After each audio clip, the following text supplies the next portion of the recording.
आज हम देखेंगे समकोण त्रिभुज और पाइथागोरस गुण से संबंधित उदाहरण।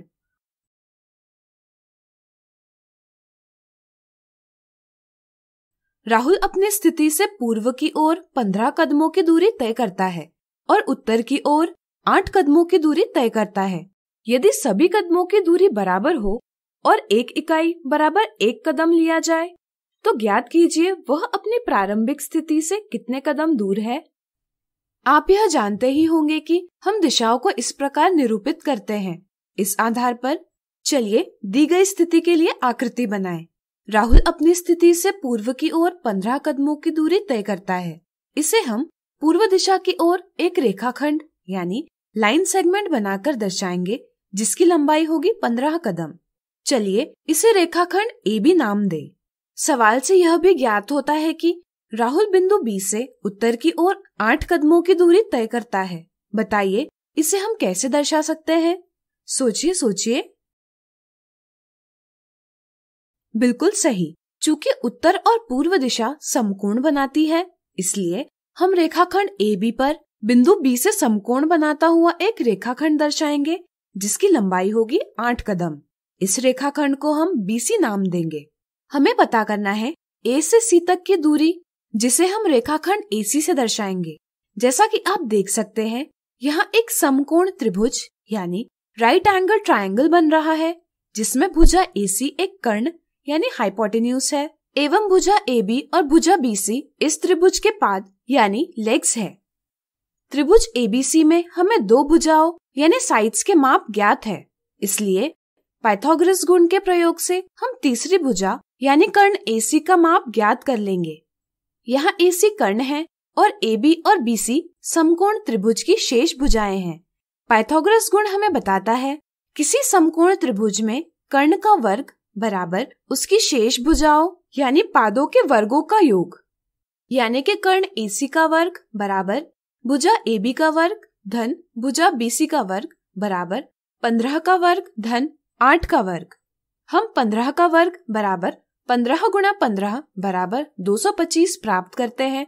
इसी प्रकार 8 का वर्ग बराबर 8 गुना 8 बराबर 64 प्राप्त करते हैं। चूंकि 225 धन 64 बराबर 289 है, इसलिए कर्ण AC का वर्ग बराबर 289 है। AC का मान ज्ञात करने के लिए हमें ऐसी संख्या का पता लगाना होगा जिसका वर्ग यानी स्क्वायर 289 हो, यानी कि उसका स्वयं से गुणा करने पर 289 आए। हम देखते हैं कि 10 का वर्ग बराबर 10 गुणा 10 बराबर 100 है।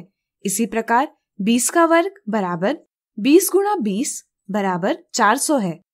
चूंकि 289 100 और 400 के बीच है, इसलिए वह संख्या जिसका वर्ग 289 है जरूर 10 और 20 के बीच होगी। इसी प्रकार हमें 15 का वर्ग बराबर 15 गुणा 15 बराबर 225 प्राप्त होता है, जो कि 289 के और पास है। ऐसा करते हुए हमें ज्ञात होगा कि 17 का वर्ग बराबर 17 गुणा 17 बराबर 289 होता है, यानी कि कर्ण AC का वर्ग बराबर 17 का वर्ग है।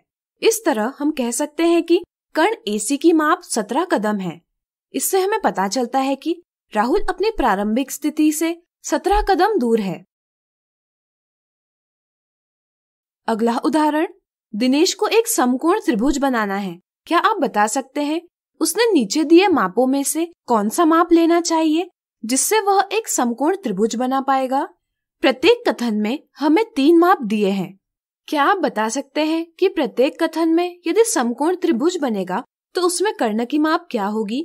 सोचिए। चलिए हम बताते हैं। समकोण त्रिभुज में कर्ण की माप दोनों शेष भुजाओं से अधिक होती है। इस समझ से हम कर्ण की माप का पता लगा सकते हैं।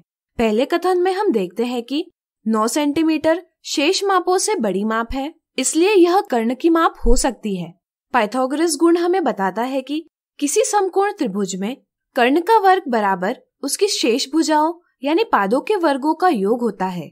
पहले कथन में दिए मापों से त्रिभुज बनाया जा सकता है या नहीं, यह ज्ञात करने के लिए हम इस गुण का प्रयोग करेंगे। यहाँ कर्ण का वर्ग बराबर 9 सेंटीमीटर का वर्ग बराबर 9 गुणा 9 वर्ग सेंटीमीटर बराबर 81 वर्ग सेंटीमीटर है और भुजाओं के वर्गों का योग बराबर 6 सेंटीमीटर का वर्ग धन 8 सेंटीमीटर का वर्ग बराबर 36 वर्ग सेंटीमीटर धन 64 वर्ग सेंटीमीटर बराबर 100 वर्ग सेंटीमीटर है। चूंकि यहाँ कर्ण का वर्ग और उसकी शेष भुजाओं के वर्गों का योग बराबर नहीं है, इसलिए 6 सेंटीमीटर, 8 सेंटीमीटर और 9 सेंटीमीटर इन मापों से समकोण त्रिभुज नहीं बनाया जा सकता। दूसरे कथन में हम देख सकते हैं कि सबसे बड़ी माप है 13 सेंटीमीटर, इसलिए यह संभावित कर्ण की माप हो सकती है। यहाँ कर्ण का वर्ग बराबर 13 सेंटीमीटर का वर्ग बराबर 13 गुणा 13 वर्ग सेंटीमीटर बराबर 169 वर्ग सेंटीमीटर है और भुजाओं के वर्गों का योग बराबर 12 सेंटीमीटर का वर्ग धन 5 सेंटीमीटर का वर्ग बराबर 144 वर्ग सेंटीमीटर धन 25 वर्ग सेंटीमीटर बराबर 169 वर्ग सेंटीमीटर है। चूंकि यहाँ कर्ण का वर्ग उसकी शेष भुजाओं के वर्गों का योग है, इसलिए 13 सेंटीमीटर, 12 सेंटीमीटर, 5 सेंटीमीटर इन मापों से समकोण त्रिभुज बनाया जा सकता है। अब आप स्वयं यह ज्ञात करें कि तीसरे कथन में दिए मापों से समकोण त्रिभुज बनाया जा सकता है या नहीं। आज हमने देखे समकोण त्रिभुज और पाइथागोरस गुण से संबंधित उदाहरण। अगले वीडियो में इनसे संबंधित मिथ्या धारणाओं को दूर करेंगे।